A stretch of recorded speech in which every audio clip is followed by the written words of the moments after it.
Hi, hello, and welcome, guys. Thanks for joining. I'm Kay Wilson here with you once again with our weekly Canadian Immigration Live updates. And I will be going over what happened in the last week in the world of Canadian immigration. Thank you guys for joining me once again. And as you're joining, as per usual, let me know where you're joining me from. And for those of you who are joining us for the first time, I am Kay Wilson. I am a regulated Canadian immigration consultant. I am based in Canada, so in Saskatchewan to be exact, in Regina, Saskatchewan.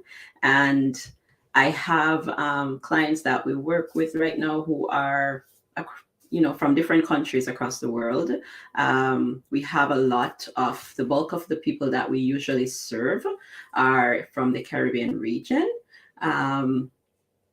So tell me where you guys are joining me from. Okay, I see a lot of people coming from Barbados, Trinidad. I see Jamaica. Thank you guys. All right, so as you come in, tag someone, invite a friend, and let's get into it. And we may take some questions at the end. And I'll be very quick today. So we have some other stuff happening here. All right, guys, so let's get started. So I'm going to start off with Express Entry, right, which is Canada's flagship program. We know that the federal skilled worker draws are currently paused, right? So we have not been having draws from the federal skilled worker stream, but we are having the Express Entry PNP draws, right? And so we had a PNP draw on February 16th. So when I say PNP, this is candidates who are in the Express Entry system who have been nominated by a province, right? And so that provincial nomination would give them an additional 600 points on top of whatever their Express Entry score already is. Okay, so this draw on February 16th, there were 1,082 candidates invited to apply. So that's pretty huge. And the cutoff score for this draw was 710.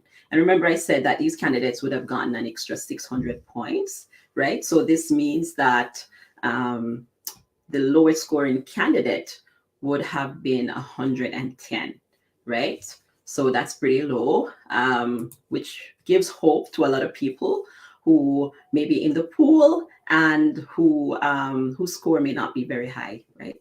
So there is definitely the PNP programs which can boost your score, your existing or your base score in the Express Entry system. So that's why I always say, don't get too discouraged. There's always hope. I'm a firm believer in just being hopeful and being positive and expecting good things.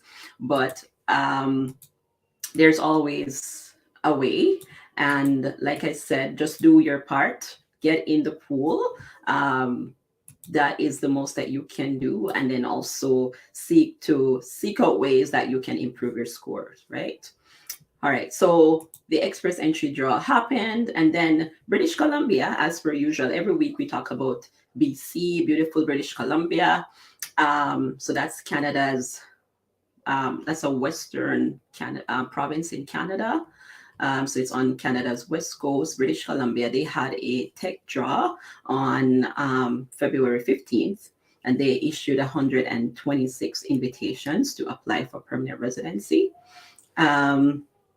This tech draw usually include about 29 different tech occupations that British Columbia is targeting, right? Because they have a lot of tech companies there.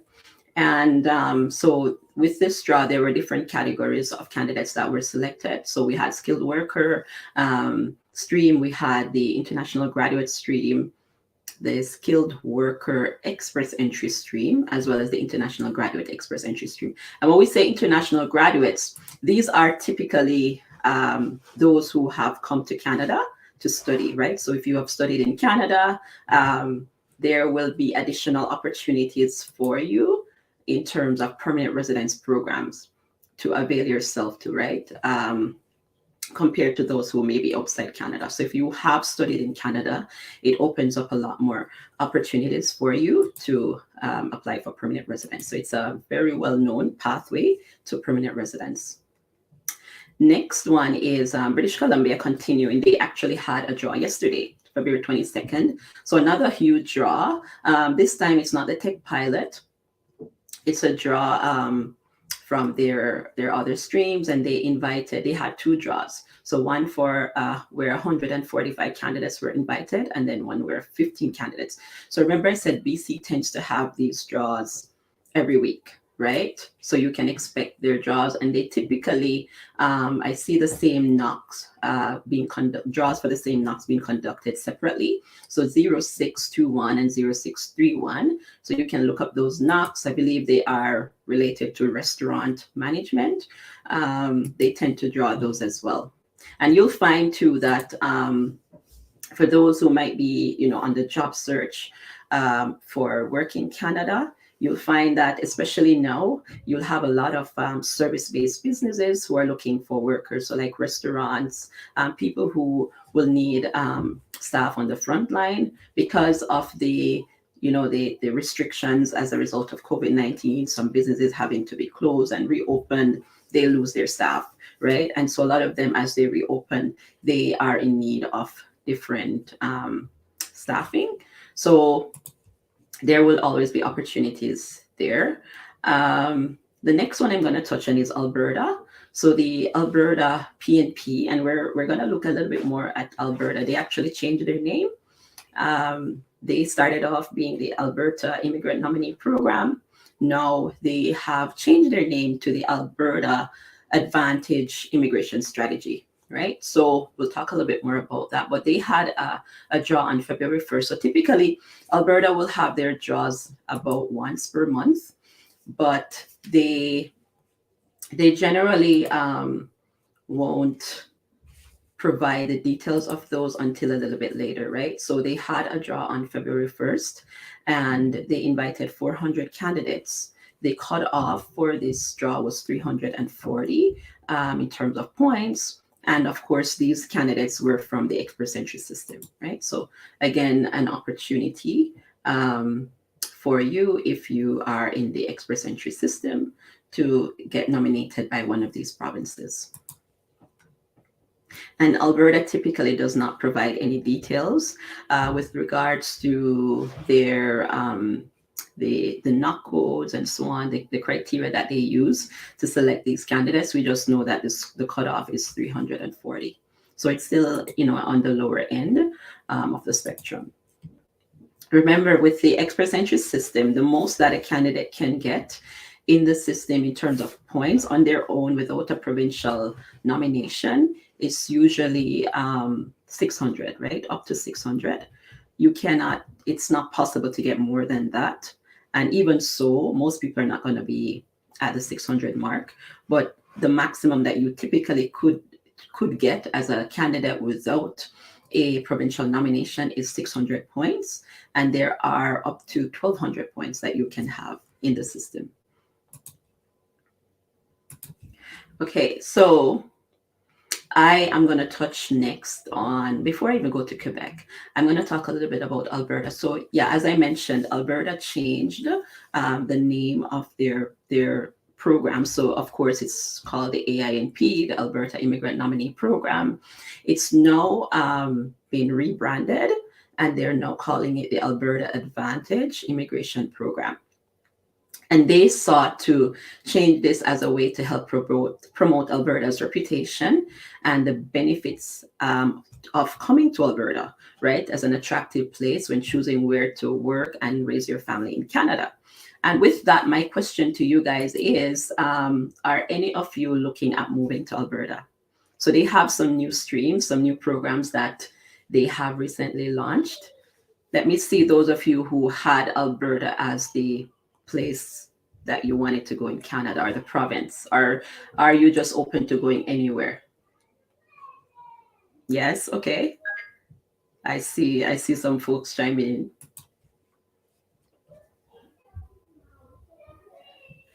Okay.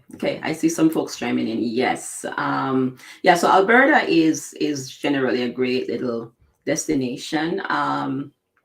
It's one of the prairie provinces in Canada. And okay, somebody says I'm open to going anywhere. A lot of people are saying anywhere, right? As long as it's Canada. Yeah, so Alberta is one of the prairie provinces, and that's a great attitude to have, honestly. If you're looking to come to Canada, like just be open, have an open mind, is what I always say. But Alberta is one of the prairie provinces. So Alberta, Saskatchewan, Manitoba, those are the three prairie provinces in Canada. Alberta is home to the Canadian Rocky Mountains, so very touristy destination. So especially in the summertime, very beautiful, even in the winter time, but they get a lot of tourists.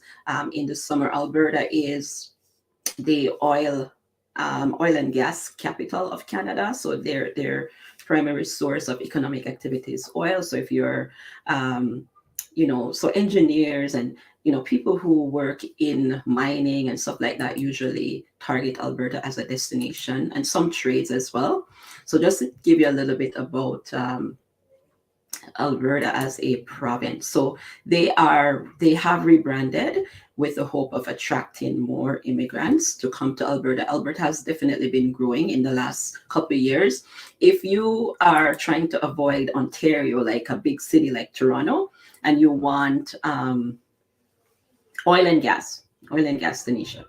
So if you want, you still want that city feel, but on a smaller scale, then the cities in Alberta are definitely great places to live. So we have Calgary being a big destination there. Edmonton is the capital. So you can check Alberta out, if it's a possibility for you, if it's on your radar. All right. And so they are launching some new programs. So they have the Foreign Graduate Entrepreneur Stream, which is one that they say will make Alberta more attractive to newcomer entrepreneurs. So if you're an entrepreneur, this is something that you can absolutely look into. And they see that as a way to spark economic growth in the province and job creation. They also are introducing the Rural Renewal Stream to create opportunities to secure business successions and job creation in rural communities. And you'll find that a lot of different programs are being introduced to help bring people into some of the rural areas, because traditionally most immigrants who are coming to Canada are going to the cities, the more populated areas. So you'll find programs being introduced, like the Rural and Northern Immigration Pilot. That's a good example, to bring immigrants to other parts of Canada may not be as populated. And you'll find too that when you come to some of these areas, you will thrive a lot better. You'll have more opportunities at your disposal. There are some positions that, you might be looking for career growth and advancement. And there might be some positions, some opportunities that you probably would not be able to get just coming straight off the plane to Canada, right? You'll not be able to get those in some of the larger cities because it's competitive. Some of them may ask for Canadian work experience. There will be some barriers that you may face along that line. So being able to go to some of the smaller cities, smaller rural communities is actually a stepping stone for a lot of immigrants. Some of them get exposed to some very great opportunities. And then with that work experience, with that under your belt, that Canadian work experience, those high-level opportunities, you'll be able to leverage that experience in other areas of Canada, and you can, move to the bigger city eventually, and to use that experience to your advantage. So definitely a great strategy to contemplate as well. Then they also have the Graduate Entrepreneur Stream, which will support the government of Alberta's effort to bring new talent, diversity, and growth to their economy. So these are just some new programs that the government of Alberta is embarking on. They also have the Rural Entrepreneur Stream, which will result in the creation of continuation of businesses and services in small communities. So again, another focus on the smaller communities, right? So that's just a little highlight of what's happening in the province of Alberta. Then I'll jump to Ontario. So for those of you who are entrepreneurs, who might be interested in an entrepreneur stream, so Ontario has updated their process for registering for an expression of interest for their entrepreneur stream. So previously, applicants would normally have to contact the program to request an EOI registration form. They are now changing that process. And so now, if you want to be selected, invited as an entrepreneur under that stream, they have resumed accepting expression of interest. And now you can apply and be invited to apply on the entrepreneur stream by registering your EOI on their e-filing portal. So you don't have to contact the program to register, right? So request an EOI registration form. So that's an update that they have made to make the process easier for entrepreneurs and more streamlined. So that's actually good. And then I'm going to go on to the Ontario draw. So they had a huge draw yesterday, and this draw is significant for a couple of reasons. But one main reason is that since the pause on the federal skilled worker program draw back in December of 2020, right, in the midst of the pandemic, when they paused draws for that program, the last cutoff for that program was 468. And Ontario typically would select candidates from the express entry pool within a certain range, and that range usually is a little bit below what the federal cutoff is, right? So the last cutoff being 468, Ontario would only go up to 467 in all subsequent draws. So this draw is pretty significant because they have gone above that 467. There were candidates in the express entry pool who were looking for ways to reduce their score. So they probably were higher than, their scores were higher than 467, and they were looking for ways to potentially reduce that so that they could be included in Ontario's draw, since Ontario was only selecting candidates up to 467. So now with this draw, they have extended that. So they went up to 600, right? So the candidates that they invited in this particular draw was between 455. So if you had a score of 455 and 600, so between that, in that range, you may be a target for Ontario, right? So that those were the candidates that were targeted in this specific draw on February 22nd. And in this draw, Ontario invited quite a few occupations. So there's quite a bit. I won't go through all of them, but I'll just highlight some of them for you. So they had Knox 0114 with his other administrative services managers. They had 0122 banking and investment managers. They had advertising and marketing managers, engineering managers, managers in healthcare, corporate sales managers, restaurant and food service managers, right? 0631, construction managers, managers in transportation, manufacturing managers, human resource professionals.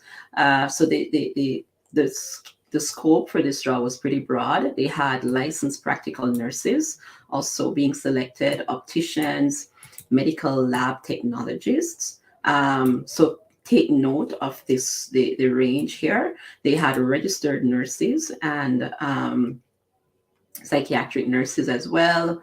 They have actuaries, mathematicians. So the list was pretty extensive in this draw that Ontario did. And they invited 773 candidates. So this was pretty huge. And it's a move in the right direction for candidates, because there were a lot that were above that 467 draw. It's like you had a high score, but you were being penalized nonetheless, right? Because your score was high, which the aim of the system was to select the highest ranking candidates, right? So I know a lot of people would have benefited from that. And then finally, I am gonna mention briefly an interview that the Minister of Immigration had recently. That was back on February 16th, where he sat down with the CEO of Canada's Business Council, so Business Council of Canada, and they were talking about, pause in the draws, and in particular, they touched on the Canadian Experience Class draws, which would be for people who most of them would be in Canada. You can be outside of Canada, but it's based on work experience. So it's those who would have had at least 1 year of work experience in Canada within the last 3 years, right? So he indicated that the draws are expected to be resumed in the near term. I don't know. There's a lot of interpretation, right? There's a lot of ways that you could interpret that in the near term, but it does instill some level of hope for a lot of candidates, a lot of people who have been waiting for the draws to resume. I mean, a lot of people have put their lives and their livelihood there on pause, waiting to come to Canada, waiting to be selected. So it does provide some hope that they do know what's happening. They do see that, the pool, like there's over 200,000 people in the express entry pool, right? So it does provide some hope for those who have been waiting, right? So, and that's the last thing that I will touch on. I'm just going to quickly scan to see the questions that came up. All right, so somebody says, I submitted my express entry application in October and I checked the status. It says they are processing. April 2021 application. Does this mean my application might expire before I get a chance to be selected? So Nardia, if you have an express entry profile, your profile is valid for 12 months before it expires. If it does expire, you can actually resubmit the profile. And if you had, I'm not sure if you received an invitation to apply, if that's what you're referring to, but if you received an invitation to apply, then it will just be a matter of waiting for processing. It has been taking a lot longer right now in terms of processing times. Do you have to be physically located in Canada to be nominated for PNP? No, you don't. No, you don't. Most PNP, a lot of PNP candidates would be outside of Canada. So like a lot of these people who are being selected from the express entry system would not be physically in Canada. There are some PNPs that are targeted to people who are in Canada, and there are others who are targeted towards those who are inside and outside. So, all right, so let's see what else is here.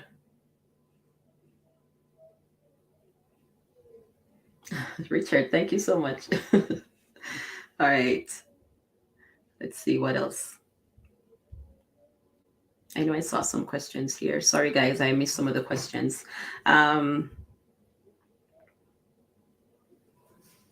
Are there any PNPs that you can apply to directly without being on the express entry pool? Yes, there are. So one of those would be Saskatchewan, if your occupation is not excluded. Saskatchewan includes a very broad list of occupations.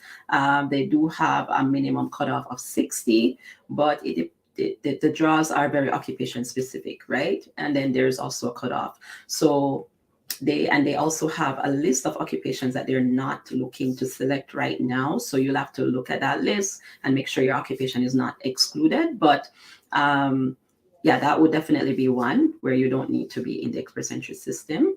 That's one great example.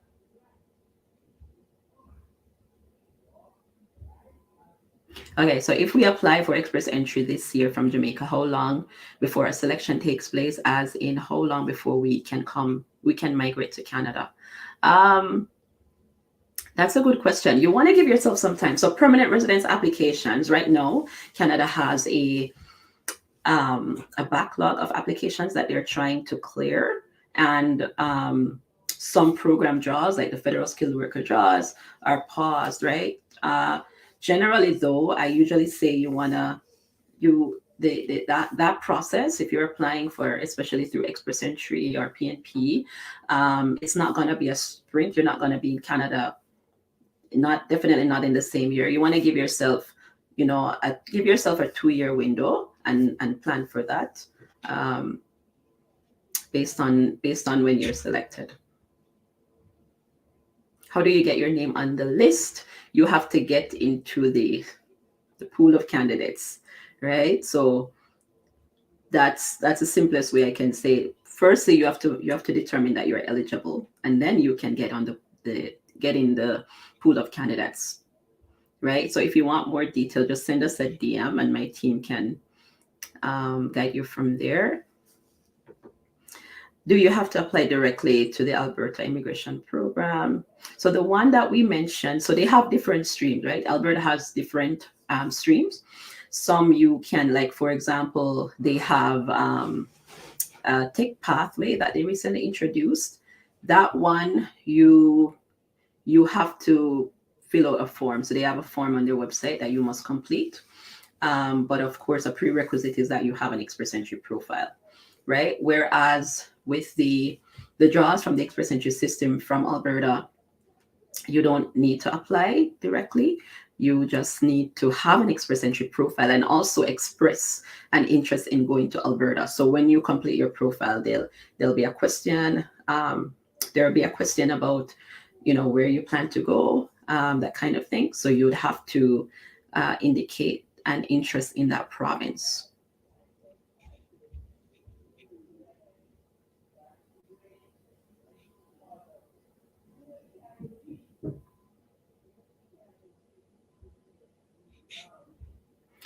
If you're asked, somebody's asking about school application, the processing time for a study permit, you'll have to check the IRCC website. They do have a processing time there. It's not always accurate, but that's the best information that they have at any given time, and that changes over time. So my suggestion would be to check the IRCC processing times.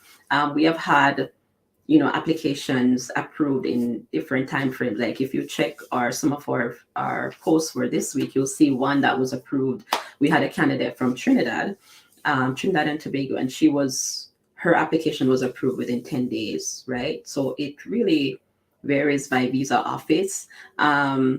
Generally, you want to give yourself up to 3 months for some of the visa offices that we service. There's some visa offices where it can take up to 6 months, but I can say for the applications that we have handled, we have gotten most of our responses within a 2 months period, a little bit over 2 months.